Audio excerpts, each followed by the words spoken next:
Everyone, कैसे हो आप सब। आई होप सभी अच्छे होंगे और आप सभी का रिवीजन भी अच्छी तरह चल रहा होगा।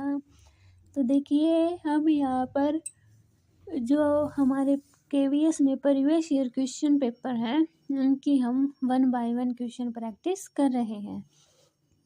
तो लास्ट वीडियो में हमने जो हमारा केवीएस पीआरटी का क्वेश्चन पेपर था उसके हमने 40 क्वेश्चन तक अपना डिस्कस कर लिया था। तो आज हम अपना 41 क्वेश्चन से स्टार्ट करेंगे, ठीक है। तो देखिए 41 क्वेश्चन में आपका क्या दिया हुआ है, अधिगम में परिपक्वता की क्या भूमिका है। इससे अधिगम के लक्ष्य का निर्धारण होगा, इससे व्यवहार का अवधारण होता है, इससे स्मरण में आसानी होती है या इससे तत्परता अवधारित होती है। तो अधिगम में परिपक्वता की क्या भूमिका होती है आपकी कि इससे क्या होता है, अधिगम के लक्ष्य का निर्धारण होगा, ठीक है। क्या होगा, अधिगम के लक्ष्य का निर्धारण होगा, यानी ए ऑप्शन क्या होगा आप सभी का राइट हो जाएगा। नेक्स्ट क्वेश्चन देखिए सेकंड, निम्नलिखित में से क्या संज्ञानात्मक प्रक्रम है। रुचि, ध्यान, मूल्य, पेशी नियंत्रण यानी कि मसल्स कंट्रोल। तो क्या है जो आपका संज्ञानात्मक प्रक्रम है, कोग्निटिव यानी कि रुचि, क्या है रुचि। तो ए ऑप्शन क्या हो गया आप सभी का राइट हो गया। नेक्स्ट क्वेश्चन देखिए, बालक द्वारा आत्म नियंत्रण का विकास निम्नलिखित में से किसके अंतर्गत आता है। सामाजिक क्षेत्र, शारीरिक क्षेत्र, संज्ञानात्मक क्षेत्र या सामाजिक संवेगात्मक क्षेत्र। तो बालक द्वारा आत्म नियंत्रण का विकास निम्नलिखित में से किसके अंतर्गत आता है, सामाजिक संवेगात्मक क्षेत्र के अंतर्गत, यानी डी ऑप्शन क्या हो गया आप सभी का राइट हो गया। नेक्स्ट क्वेश्चन देखिए, सवर विज्ञान का तात्पर्य निम्नलिखित में से किससे है। आरंभिक बाल्यकाल में वाक ध्वनि का सर्जन, स्पर्श ज्ञानेंद्रियों को अक्षमता का सर्जन, बाल अवस्था में ग्रहण संग्रहिता या बालक में विकसित स्वर्ण संबंधी संवेदना।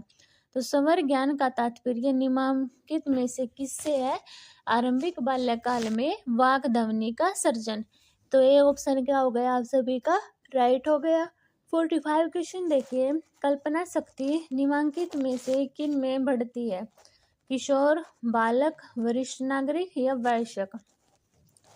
तो जो कल्पना शक्ति होती है वो किन में बढ़ती है, बालक में, यानी बी ऑप्शन क्या हो गया आप सभी का राइट हो गया। अभी देखिए 46 क्वेश्चन, अध्यापक के रूप में आप कक्षा में किशोर बालक की समस्याओं के निवारण के लिए क्या करने का सुझाव देंगे। उनकी बात को सक्रिय रूप से सुनना, उन्हें डांटना, नैतिक पर्यवेक्षण या जवाबदेही निर्धारित करना। तो अध्यापक के रूप में आप कक्षा में किशोर बालक की समस्याओं के निवारण के लिए क्या करने का सुझाव देंगे, नैतिक पर्यवेक्षण, सी ऑप्शन क्या हो गया आप सभी का राइट हो गया। 47 क्वेश्चन देखिए, किशोर अवस्था में निम्नलिखित में से कौन सा रसायन सक्रिय रहता है, एंजाइम, हार्मोन, प्रोटीन, वसा। तो किशोर अवस्था में आपका जो हार्मोन होता है वो क्या है, सक्रिय रहता है।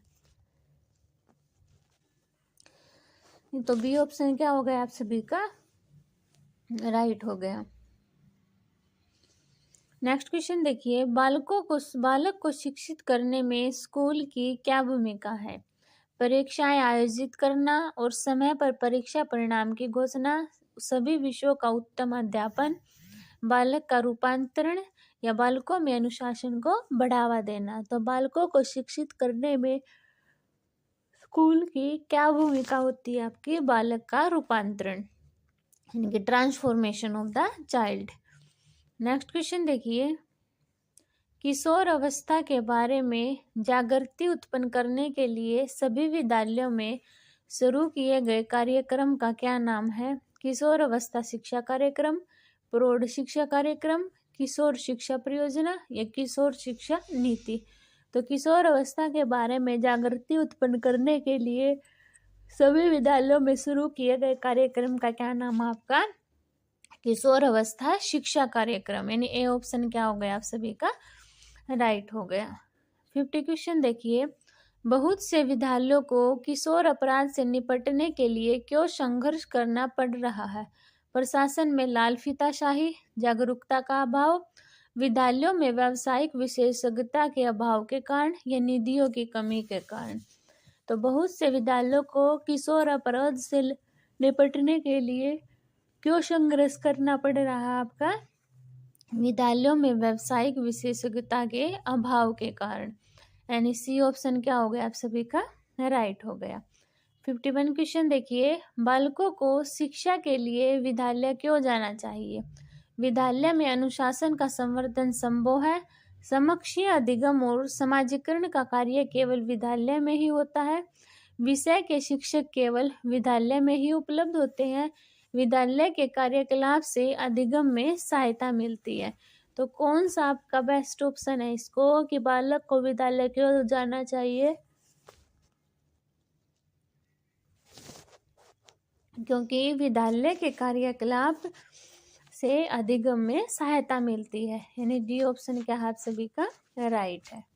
नेक्स्ट क्वेश्चन, बालक में संज्ञानात्मक विकास का आदि संकेतक क्या है? पेशीय नियंत्रण प्राप्त करने की क्षमता, संवेगों को महसूस करने की क्षमता, अधिकांश क्यों वाले प्रश्नों के उत्तर देना, वह परिवार में अहंकार का प्रदर्शन करता है। तो बालक में संज्ञानात्मक विकास का आदि संकेत क्या है कि पेशीय नियंत्रण प्राप्त करने की अक्षमता। तो ए ऑप्शन क्या हो गया आप सभी का राइट हो गया। 53 देखिए, बालक की सामाजिक जागरूकता निम्नलिखित में से किसके अंतर्गत आती है? सामाजिक अधिगम, सामाजिक संवेगात्मक अधिगम, संवेगात्मक अधिगम या संज्ञानात्मक अधिगम। तो बालक की सामाजिक जागरूकता आपकी सामाजिक अधिगम के अंतर्गत आती है। तो ये ऑप्शन क्या है सभी का राइट है। 54 क्वेश्चन देखिए, बालक में संज्ञानात्मक विकास में विलंब के कारण निम्नलिखित में से कौन सा विकार उत्पन्न हो सकता है? शरीर का कांपना, अल्पदृष्टि, सर्वनिष्ठता या डिसलेक्सिया। तो बालक में संज्ञान विकास के विलंब के कारण बच्चे में डिसलेक्सिया विकार उत्पन्न हो सकता है। तो डी ऑप्शन क्या है आप सभी का राइट है। 55 देखिए, नायक पूजा निम्नलिखित में से किन में आमतौर पर विद्यमान होती है? वरिष्ठ नागरिक, वयस्क नागरिक, किशोर या फिर बालक। तो नायक पूजा होती है वो आपकी वरिष्ठ नागरिक नायक किशोर के अंदर होती है ना? किसके उत्तर होती है? किशोर के अंदर होती है। ठीक है, तो सी ऑप्शन क्या होगा आप सभी का इसमें राइट होगा। नेक्स्ट देखिए, अधिगम के संक्रियात्मक अनुकूलन सिद्धांत के प्रतिपादक कौन थे? गेस्टाल्ट, बीएफ स्किनर, थॉर्नडाइक या फिर पावलोव। तो अधिगम के संक्रियात्मक अनुकूलन सिद्धांत के प्रतिपादक आपके गेस्टाल्ट थे। कौन थे? गेस्टाल्ट, यानी ए ऑप्शन क्या आप सभी का राइट है। नेक्स्ट क्वेश्चन देखिए, कक्षा का अध्यापक निम्नलिखित में से किस प्रकार अधिगम में व्यवहारपरक विधि का ज्ञान दे सकता है? छद्म अभ्यास और अभ्यास के द्वारा, दृश्य उपकरणों के माध्यम से, आत्म गवेषण के माध्यम से या खोज विधि के माध्यम से। तो कक्षा का अध्यापक है वो किस प्रकार के अधिगम में व्यवहारपरक विधि का ज्ञान दे सकता है? छद्म अभ्यास और अभ्यास के द्वारा, यानी ए ऑप्शन क्या हो गया आप सभी का राइट हो गया। नेक्स्ट देखिए, मस्तिष्क की अक्षमता का अत्यधिक विकास निम्नलिखित में से किस में होता है? व्यवहारवाद, रचनावाद, संज्ञानात्मकतावाद या सशक्तवाद। तो मस्तिष्क की अक्षमता का विकास आपका रचनावाद में होता है। किस में होगा? रचनावाद में। तो बी ऑप्शन क्या होगा आप सभी का राइट होगा। 59 क्वेश्चन देखिए, निम्नलिखित में से क्या अधिगम की सर्वोत्तम विधि हो सकती है? दृश्यमान अधिगम, सर्व अधिगम, अनुभाविक अधिगम या नैसर्गिक अधिगम। तो अधिगम की सबसे सर्वोत्तम विधि आपकी अनुभाविक अधिगम, यानी कि एक्सपेरिमेंटल लर्निंग आपकी हो सकती है। तो सी ऑप्शन क्या आप सभी का राइट है। नेक्स्ट क्वेश्चन देखिए, कक्षा में अधिगम का विकास कैसे किया जा सकता है? व्याख्यान विधि, आधुनिक सूचना और संचार प्रौद्योगिकी उपकरण, प्रदर्शन या सामूहिक विमर्श। तो कक्षा में आपका अधिगम का विकास सामूहिक विमर्श से किया जा सकता है। ठीक है, तो क्या होगा, डी ऑप्शन आप सभी का राइट हो जाएगा। ठीक है, अभी देखिए आपका 61 क्वेश्चन। वर्तमान संदर्भ में कक्षा में अध्यापक के समक्ष क्या बड़ी चुनौती है? बालकों में फ्लिप लर्निंग की प्रवृत्ति, विरूपण, अनुशासनहीनता, अधिगमकर्ताओं में रुचि को अक्षुण्ण बनाए रखना। तो सबसे बड़ी चुनौती क्या है? अधिगमकर्ताओं में रुचि को अक्षुण्ण बनाए रखना, यानी डी ऑप्शन क्या आप सभी का राइट है। नेक्स्ट क्वेश्चन देखिए, ग्रामीण क्षेत्रों में अवस्थित विद्यालयों में सूचना और संचार प्रौद्योगिकी उपकरणों के प्रयोग की एक बड़ी चुनौती क्या है? अल्प प्रेरित कर्मचारीगण और विद्यार्थी, प्रबंधन सूचना और संचार प्रौद्योगिकी के उपकरण पर धनराशि व्यय करने से हिचकिचाता है, निर्बाध विद्युत आपूर्ति और इंटरनेट का प्रबल न होना, जागरूकता का अभाव। तो ग्रामीण क्षेत्रों में अवस्थित विद्यालयों में सूचना और संचार प्रौद्योगिकी उपकरणों की सबसे बड़ी चुनौती क्या है? अल्प प्रेरित कर्मचारीगण और विद्यार्थी, यानी ये ऑप्शन क्या आप सभी का राइट है। 63 देखिए, निम्नलिखित में से क्या कक्षा में सर्व अनुदेशात्मक सामग्री का उदाहरण है? रेडियो, टेलीविजन, चार्ट, त्रिआयामी मॉडल। तो क्या है जो आपका सर्व अनुदेशात्मक सामग्री का उदाहरण है? रेडियो। क्या? रेडियो, यानी ए ऑप्शन क्या आप सभी का राइट है। नेक्स्ट देखिए, जब कोई बालक स्थानीय चिड़ियाघर का दौरा करता है तो यह अधिगम हो सकता है परियोजना आधारित अधिगम, अनुभविक अधिगम, भागितात्मक अधिगम या नैसर्गिक अधिगम। तो जब कोई बालक स्थानीय चिड़ियाघर का दौरा करता है तो ये अधिगम आपका अनुभविक अधिगम हो सकता है, यानी बी ऑप्शन क्या आप सभी का राइट है। 65 क्वेश्चन देखिए, विद्यालयों में अप्रकट पाठ्यचर्या क्या है? खाली पीरियड में अधिगम, पाठ्य पुस्तक और पाठ्यचर्या के अतिरिक्त अनौपचारिक माध्यमों से मूल्यों और मान्यताओं का अधिगम, ग्रंथालय में अधिगम या प्रयोगशाला में अधिगम। तो विद्यालय में अप्रकट पाठ्यचर्या क्या है? पाठ्य पुस्तक और पाठ्यचर्या के अतिरिक्त अनौपचारिक माध्यमों से मूल्यों और मान्यताओं का अधिगम, यानी बी ऑप्शन आपका राइट है। नेक्स्ट देखिए, अध्यापक को कक्षा में शिक्षण का विकल्प कैसे बनाना चाहिए? सुसज्जित कक्षा, सर्वदर्शी सामग्री युक्त कक्षा, हास्य विनोदपूर्ण अध्यापन। तो ये तो नहीं होंगे आपके, तो सी ऑप्शन क्या होगा आप सभी का राइट होगा। क्या दिया सी में? इसका विकल्प इस प्रकार से बनाया जाना चाहिए कि इससे वांछित अधिगम परिणामों की प्राप्ति हो सके। ठीक है, यानी फिर क्या होगा? सी ऑप्शन आपका राइट हो गया। 67 क्वेश्चन देखिए, निम्नलिखित में से किसका अधिगम पर सकारात्मक प्रभाव पड़ेगा? उत्तम वातायन युक्त कक्षा, सूचना और संचार प्रौद्योगिकी के उपकरण, अच्छे मित्र या अध्यापकों से सामाजिक संवेगात्मक सहयोग। तो किसका है जो अधिगम पर सकारात्मक प्रभाव पड़ेगा?